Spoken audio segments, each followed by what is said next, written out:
SCERT द्वारा संचालित online classes में आप सभी का स्वागत है। मेरा नाम आदर्श है और आज हम बात करेंगे शिक्षा और मूल्यांकन पे।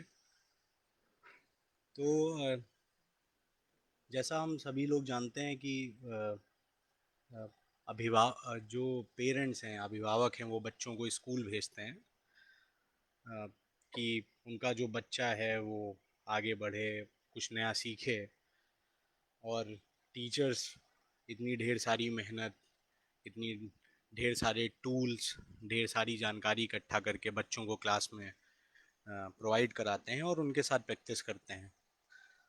तो क्या बच्चा सीख रहा है उस क्लास में, उस वो जानने की प्रक्रिया को हम लोग इवैल्यूएशन या मूल्यांकन कहते हैं।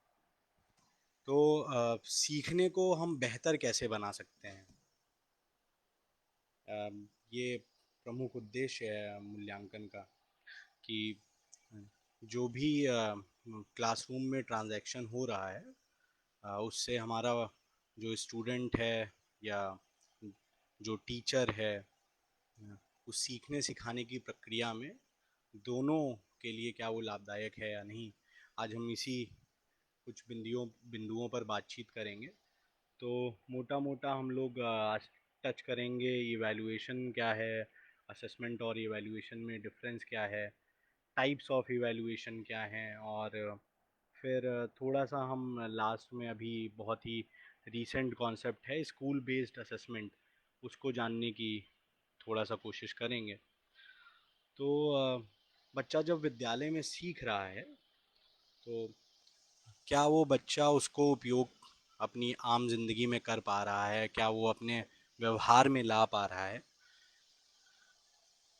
और जो शिक्षा का जो प्रमुख उद्देश्य है वो ये है कि जब एजुकेशन सिस्टम से हमारा जो स्टूडेंट है या इंडिविजुअल है वो बाहर निकले, तो वो सोसाइटी को कंट्रीब्यूट कर सके। तो इन्हीं सारी चीज़ों को ध्यान में रखते हुए different evaluation techniques over the period of time evolve हुई या डिज़ाइन की गई। इसकी ज़रूरत पड़ी कि अ, क्या समय के सापेक्ष जो भी हम शिक्षण पद्धति है हमारी, उसमें क्या कुछ नए चीज़ों को जोड़ने की ज़रूरत है, या जो जिन बिंदुओं पर हम काम कर रहे हैं क्या उसमें कुछ बदलाव करने की ज़रूरत है, सिस्टम में क्या कुछ बदलाव करने की ज़रूरत है, या क्लासरूम में हम पेडागॉजी को कैसे चेंज करें अपने स्टूडेंट्स के हिसाब से या पार्टिसिपेंट्स के हिसाब से। तो जब हम इवैल्यूएशन की बातचीत करते हैं तो इवैल्यूएशन से जुड़े हुए एक दो शब्द हमारे सामने आते हैं। वो है असेसमेंट, इवैल्यूएशन, फिर आता है एग्ज़ामिनेशन, टेस्टिंग, एक्रेडिशन। तो मान्यता, परीक्षण या आकलन या मूल्यांकन, इन सारे शब्दों से हम परिचित हैं। इसमें जो सबसे जो प्रचलित या कॉमन शब्द है वो है एग्ज़ामिनेशन। तो एग्ज़ामिनेशन में नॉर्मली होता है कि एक प्रश्न पत्र रहता है, वो बच्चा अपना जो भी उसने तैयार किया है या याद किया है उसको लाके लिखता है। तो इसमें जो वास्तविकता है, जो एक पाठ्यक्रम से गुजरने के बाद उसने क्या सीखा है वास्तविक रूप में, वो हम नहीं जान पाते हैं। बच्चे ने एक दिन या दो दिन बैठ के उस एक किताब को याद किया और एग्ज़ाम में आके उसने टेस्ट दिया, और फिर उसके बेसिस पर उसको मार्क्स मिल गए, और हो सकता है कि वो अगले ही दिन उन सारी चीज़ों को वो भूल जाए। तो इवैल्यूएशन जो है हमारा, वो अ, ना कि सिर्फ नॉलेज, बल्कि जो हमारी भावनाएं हैं, व्यवहार हैं, अ, हमारी जो दक्षताएं हैं, इनका असेसमेंट करने की कोशिश करता है। और जो आकलन है, तो आकलन जो है बालक के विकास को सतत या कॉन्टिन्यूसली ट्रैक करता रहता है कि बच्चे ने कल क्या सीखा था, आज क्या सीखा है। और अगर यूं कहें तो असेसमेंट जो है वो उपयुक्त रूप से प्रयोग में आता है, बल्कि जो मूल्यांकन है हमारा वो कहीं ना कहीं थोड़ा सा स्थिर है आकलन या असेसमेंट की तुलना में। तो इवैल्यूएशन में अगर हम देखें, अगर एक जब बच्चा एग्ज़ाम दे रहा है और वो कुछ याद करके गया है, बच्चा आत्मसात नहीं कर पा रहा है, तो मूल्यांकन करने वहाँ मूल्यांकन नहीं हो पाएगा। और जो असेसमेंट है वो बेसिकली तीन चीज़ों से मिलकर अ, बना हुआ है। शिक्षण, अधिगम और मूल्यांकन, ये एक साथ रहते हैं।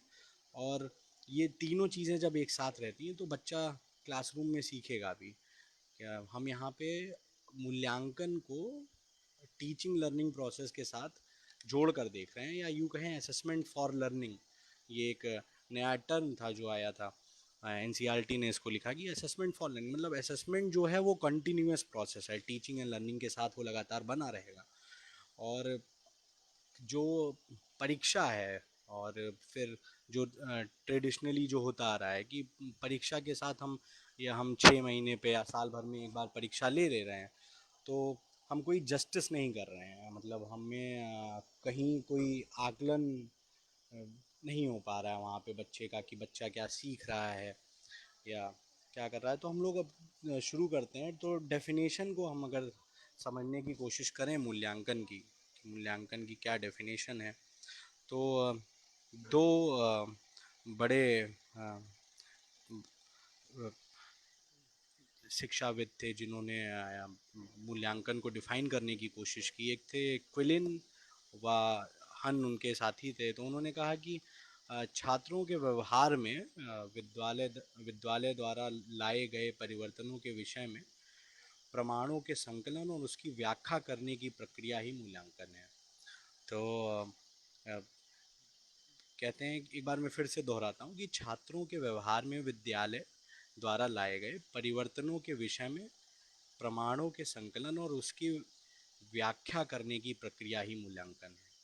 और एम एन डंडिकर एक एजुकेशनिस्ट थे, उन्होंने कहा कि मूल्यांकन की परिभाषा एक व्यवस्थित रूप में की जा सकती है जो इस बात को निश्चित करती है कि विद्यार्थी किस सीमा तक उद्देश्य प्राप्त करने में समर्थ रहा।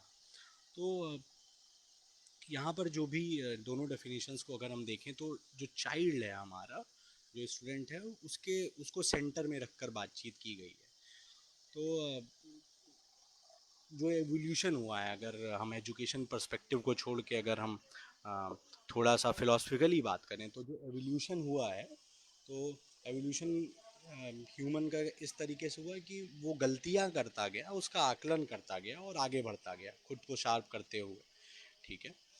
तो ये एक डेफिनेशन है इवैल्यूएशन की, कि एक कंटिन्यूअस प्रोसेस है, और जिसमें हम कुछ इन्फॉर्मेशन को कलेक्ट करते हैं और डिटरमिन करने की कोशिश करते हैं कि क्या हम अकम्प्लिश कर पाए, क्या हम प्राप्त कर पाए उस प्रोसेस से, क्या हम अचीव कर पाए, और वो कितना वेल प्रोसेस अकम्प्लिश्ड हुआ है, और क्या जो हमने डिसीज़न लिए वो सही थे या गलत थे। तो मेजरली दो पर्पज़ हैं इवैल्यूएशन के। एक तो है कि इंफॉर्मेशन को गेन करना, जो ऑनगोइंग डिज़ाइन और डेवलपमेंट प्रोसेस हमने डिप्लॉय किए हैं सिस्टम में या स्कूल में, इसको हम आमतौर पर फॉर्मेटिव इवैल्यूएशन के अंदर में रखते हैं। कि जो भी डिज़ाइन एंड डेवलपमेंट प्रोसेस है क्लासरूम में हम यूज़ कर रहे हैं कॉन्टीन्यूसली, और उसको फिर हम एक्सेस कर रहे हैं कि क्या ये सही दिशा में चीज़ें जा रही हैं या नहीं जा रही। और दूसरा जो इसका ओवरलैपिंग रीज़न है वो ये है कि जो इनोवेशन है, या जो हमने साल भर की या कुछ वर्षों की जो रूपरेखा तैयार की है, क्या वो सही दिशा में जा रही है या नहीं। ठीक है। तो उसको हम समेटिव असेसमेंट के अंदर में रखते हैं। तो अभी हम बल्कि आगे बात भी करेंगे कि समेटिव असेसमेंट क्या है, फॉर्मेटिव असेसमेंट क्या है, सिस्टम को किस तरीके से इवैल्यूएशन की ज़रूरत पड़ती है, वो कैसे किया जाता है। तो असेसमेंट और इवैल्यूएशन में जो अंतर है उसको हम देखते हैं। अम, तो असेसमेंट और इवैल्यूएशन में अगर हम मोटा मोटा समझें, तो टाइम और पर्पस बहुत प्राइमरी इनका प्राइमरी डिफरेंस है। टाइम कैसे कि जो समेटिव असेसमेंट है वो साल भर में या तो अ, वार्षिक रूप में परीक्षा ली जा रही है, या छमाही परीक्षा ली जा रही है, या 3 महीने पे, कुछ जगहों पर 3 महीने में भी परीक्षा लेने का प्रचलन है। जो फॉर्मेटिव असेसमेंट है हमारा, वो कंटिन्यूअस प्रोसेस है। मतलब कि शिक्षक क्लास में अपनी पाठ योजना बना के जा रहा है, वो सिर्फ ये नहीं देख रहा है कि उसने कितना ट्रांजैक्शन किया क्लास में, बल्कि वो बच्चे के व्यवहार को देख रहा है। और आज जैसे मान लीजिए कि वो भिन्न या फ्रैक्शन की पाठ योजना बना के गया और उसने अपनी कक्षा ली। फिर वो वापस से जब अगले दिन गया तो उसने देखा कि 3-4 बच्चे ऐसे थे क्लास में जो रिस्पांस नहीं दे पाए।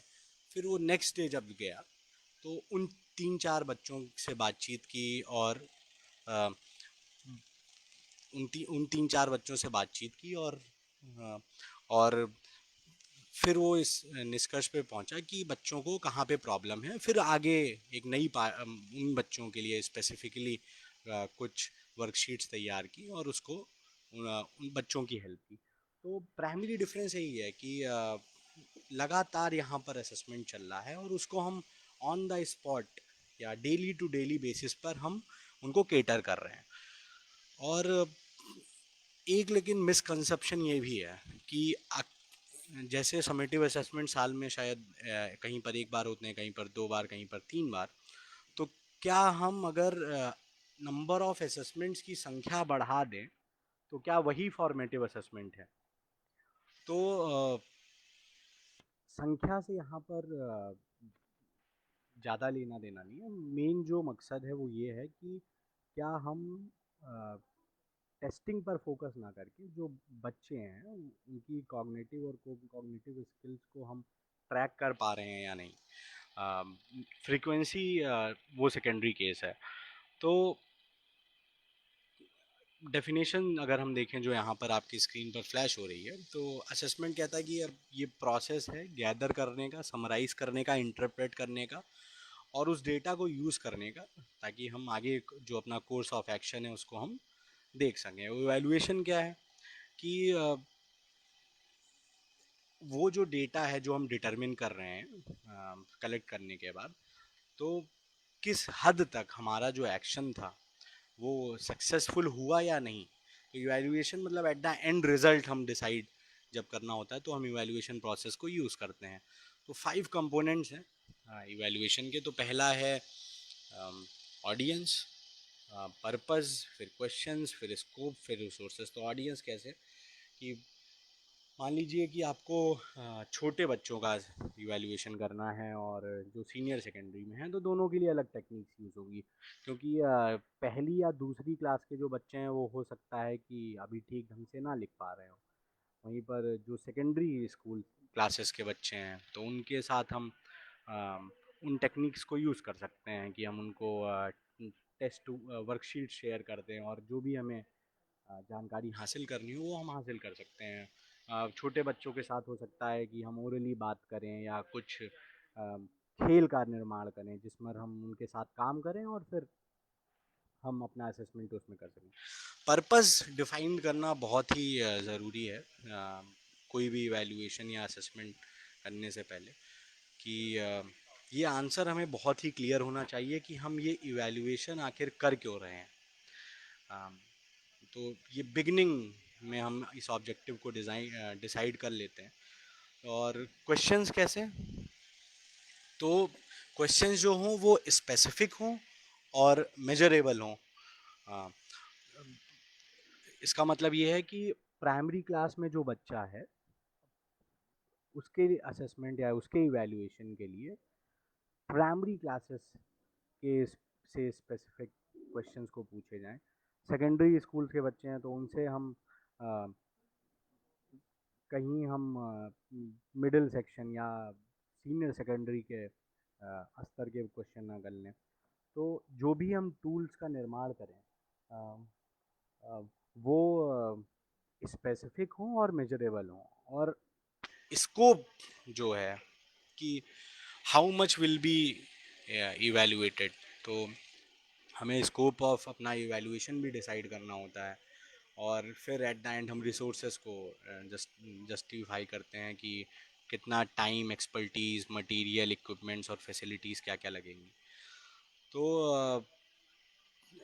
5 कंपोनेंट्स बेसिकली है इसमें फोकस रखना है कि 5 क्वेश्चंस हम अपने आप से पूछेंगे कोई भी इवैल्यूएशन स्टार्ट करने के पहले, कि for whom is the evaluation been conducted, why is the evaluation been conducted, what questions will be asked in the evaluation, what is the scope of the evaluation, and what resources are available to conduct the evaluation.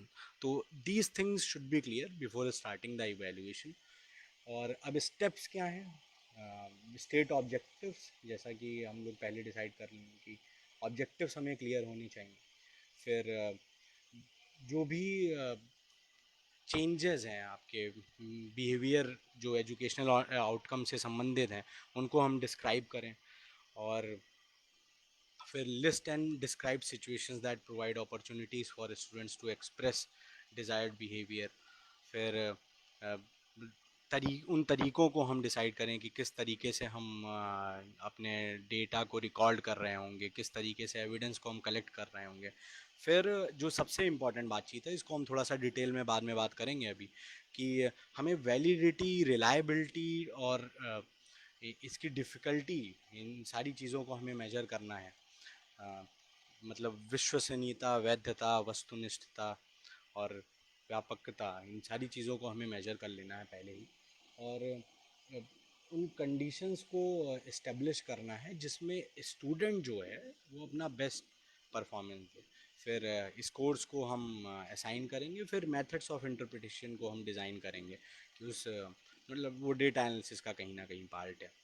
तो process में अगर देखें, evaluation of different types of models हैं, तो formative evaluation पे हम लोग बात कर ही चुके हैं कि ये कंटिन्यूस चलने वाला प्रोग्राम है, और डेवलपमेंट और जो हमारा डिज़ाइन है और इम्प्लीमेंटेशन है उस पर ये फोकस करता है। कंटेंट इवैल्यूएशन क्या है कि जो भी नॉलेज और स्किल्स जो हमारा लर्नर है उसने क्लास में जो एक्वायर की हैं, क्या हम सक्सेसफुल रहे हैं जो भी हमें नॉलेज को इम्पार्ट करना था अपने पाठ्यक्रम के माध्यम से। कंटेंट इवैल्यूएशन में मोटा मोटा ये चीज़ आती है। और इसमें भी फिर वही 4-5 चीज़ें हैं कि ऑडियंस क्या है, पर्पस क्या है, क्वेश्चन क्या है, स्कोप को हम डिसाइड करते हैं, रिसोर्सेज को हम देखते हैं। फिर समेटिव इवैल्यूएशन, इस पर भी हम लोग बात कर चुके हैं कि समेटिव इवैल्यूएशन जो है हमारा जो आउटकम है या रिज़ल्ट है उसको डिसाइड करता है, या पूरे जो एंड प्रोसेस है कि टीचिंग अप्रोप्रिएट थी कि नहीं, क्या इंडिविजुअल्स ने कुछ सीखा नहीं, बिहेवियरल ऑब्जेक्टिव्स हमारे मेट हुए या नहीं। और तो समेटिव असेसमेंट को अगर हम यूँ कहें कि कहीं ना कहीं ये इम्पैक्ट स्टडी में भी हमारे काम आता है। तो इसको अभी हम इस डायग्राम के ज़रिए समझते हैं कि फॉर्मेटिव और समेटिव असेसमेंट को हम देखें तो प्रोग्राम स्टेज है, इवैल्यूएशन टाइप है और क्वेश्चंस आस्क्ड हैं। तो प्रोग्राम स्टेज जिस तरीके से आगे बढ़ रहा है, देखें कि before program begins new program, then establish program and then mature program. तो in the beginning formative assessment है, and in the end process summative assessments को हम यूज़ कर रहे हैं रिपोर्ट्स को पब्लिश करने के लिए। जब हम कोई स्टडी करनी होती है तो नीड असेसमेंट्स के लिए या प्रोसेस इम्प्लीमेंटेशन या इवैल्यूएशन के लिए हम formative assessments, then outcome evaluation और इम्पैक्ट इवैल्यूएशन के लिए हम समेटिव असेसमेंट्स कर रहे हैं। तो इस डायग्राम को आप लोग यूज़ कर सकते हैं प्रोग्राम स्टेज, इवैल्यूएशन टाइप और किस तरीके के क्वेश्चंस हमें पूछने हैं फॉर्मेटिव और समेटिव असेसमेंट में, उससे काफ़ी चीज़ें क्लियर हो जा रही हैं इस डायग्राम से। तो इम्पैक्ट इवैल्यूएशन क्या है कि मान लीजिए कि हमें कोई नया प्रोग्राम रन करना है, और स्टेट ने ये डिसाइड किया कि किसी दूसरे देश में या राज्य में एक अच्छा प्रोग्राम चल रहा है, उसे हम अपने यहाँ लागू करना है। तो उसके लिए पहले स्टेट जो है पायलट स्टडी करेगा और फिर उसके लिए इम्पैक्ट इवैल्यूएशन करेगा। तो मतलब एक पूरे होलसम प्रोग्राम को रेगुलेट या लागू करने से पहले हम इम्पैक्ट इवैल्यूएशन कर रहे हैं, या एक तो ये कारण हो गया कि हम पायलट स्टडी का इम्पैक्ट इवैल्यूएशन कर रहे हैं। फिर जो प्रोग्राम्स चल रहे हैं उनका भी हम इम्पैक्ट इवैल्यूएशन करते हैं। फिर प्रोग्राम इवैल्यूएशन की जो भी स्टेट में डिज़ाइन और डिज़ाइन किए गए हुए प्रोग्राम हैं उनको हम वर्थवाइल पहुंचा पा रहे हैं लोगों तक कि नहीं। तो फिर डिज़ाइन कैसे कर रहे हैं हम इवैल्यूएशन को, तो डिज़ाइन जो है वो हमारा कंसिस्टेंट होना चाहिए, और जो पर्पज़ है, क्वेश्चंस है, स्कोप है, उससे उसके साथ साथ रियलिस्टिक भी होना चाहिए। जो भी हमारे पास अवेलेबल रिसोर्सेज हैं उनको ध्यान में रखते हुए हम डिज़ाइन करें।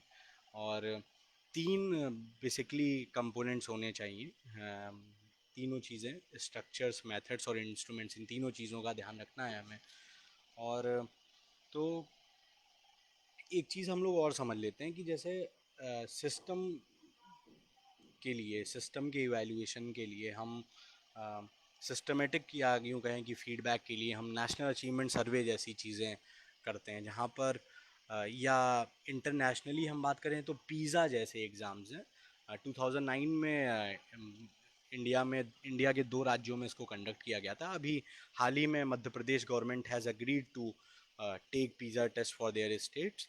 तो ऐसे टेस्ट हमें सिस्टमेटिक फीडबैक देते हैं कि सिस्टम को किस दिशा में काम करने की आवश्यकता है। फिर हमारे जो पब्लिक एग्ज़ाम्स हैं जो हमें सर्टिफिकेट प्रोवाइड करते हैं कि at the end of the year, हाँ, आप अभी ग्रेजुएट हो या आप अभी सर्विसेज के लिए एप्लीकेबल हो, ये सारी चीज़ें। और जो हमारे स्कूल के लिए हैं, स्कूल बेस्ड असेसमेंट अभी बहुत ही रिसेंट कॉन्सेप्ट है, 2017-18 के बाद आया है।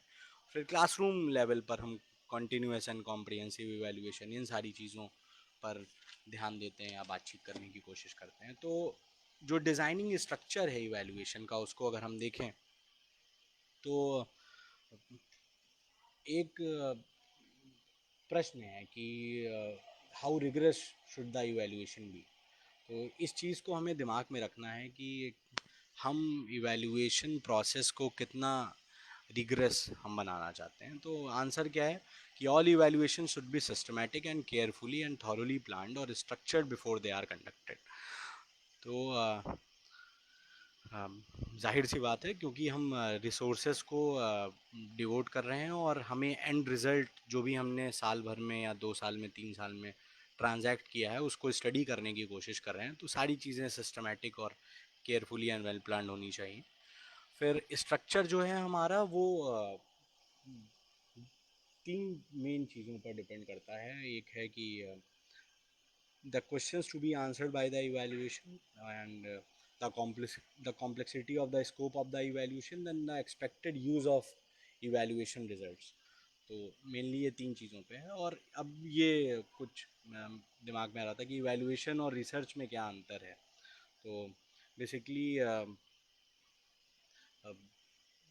इवैल्यूएशन जो है वो एक स्पेसिफिक सेटिंग में डिसीजंस लेने में हेल्प करता है, और रिसर्च जो है हमारा वो एक नया नॉलेज को क्रिएट करने में या एग्जिस्टिंग नॉलेज को थोड़ा सा एक्सपैंड करने में वो हेल्प करता है। तो मेजर डिफरेंस ये है। फिर उसको हम ऑडियंस और जो उसका फोकस है या उसका जो टाइम है उसके बेसिस पर भी हम उसको डिफ्रेंशिएट कर सकते हैं।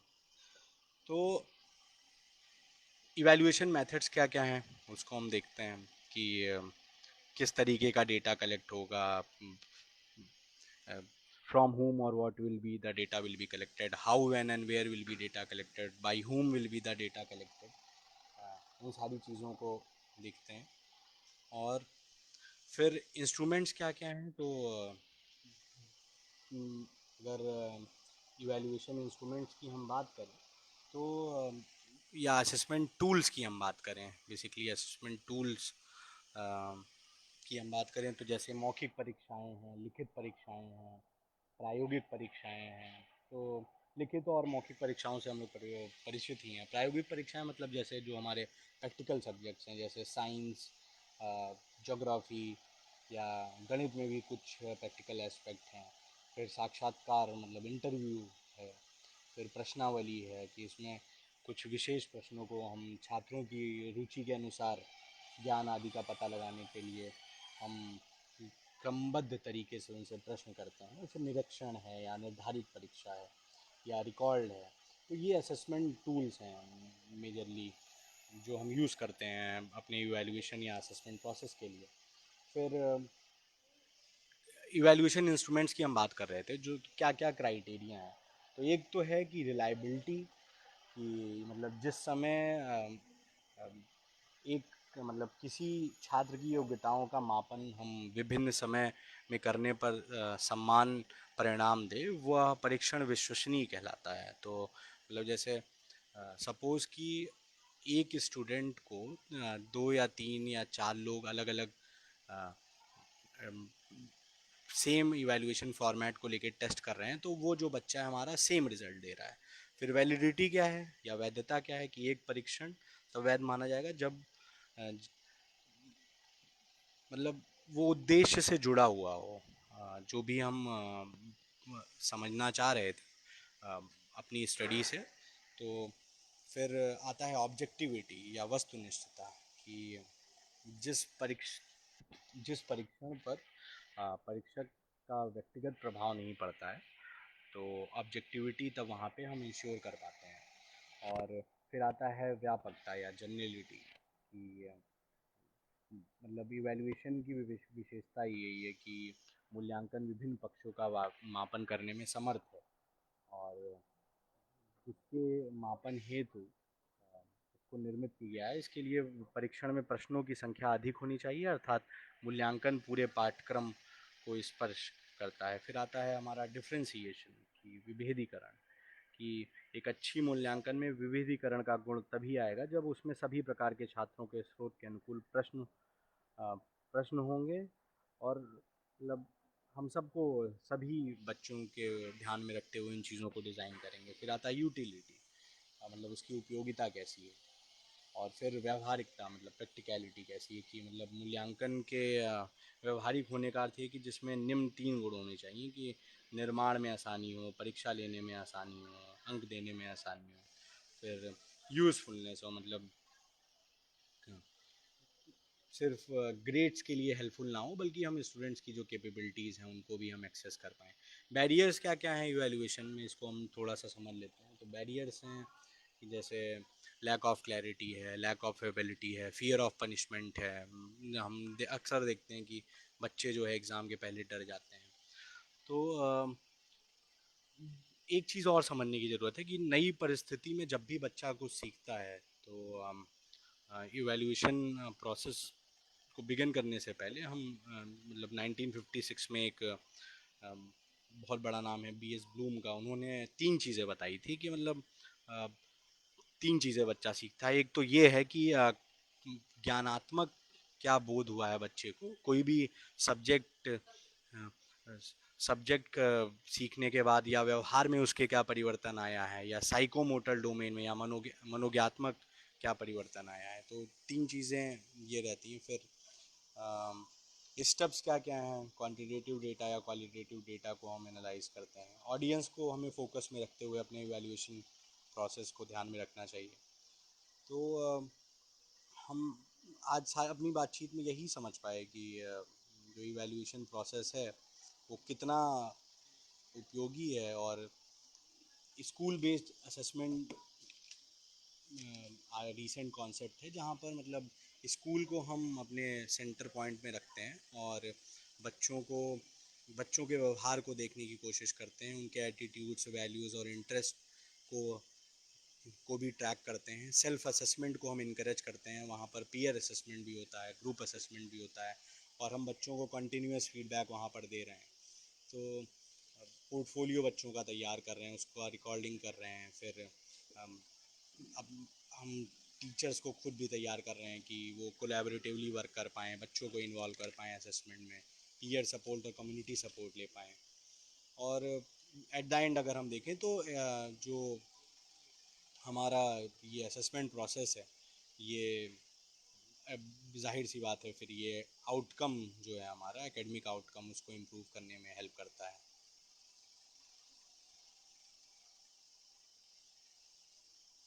थैंक यू सो मच, आप सभी लोगों ने ज्वाइन किया।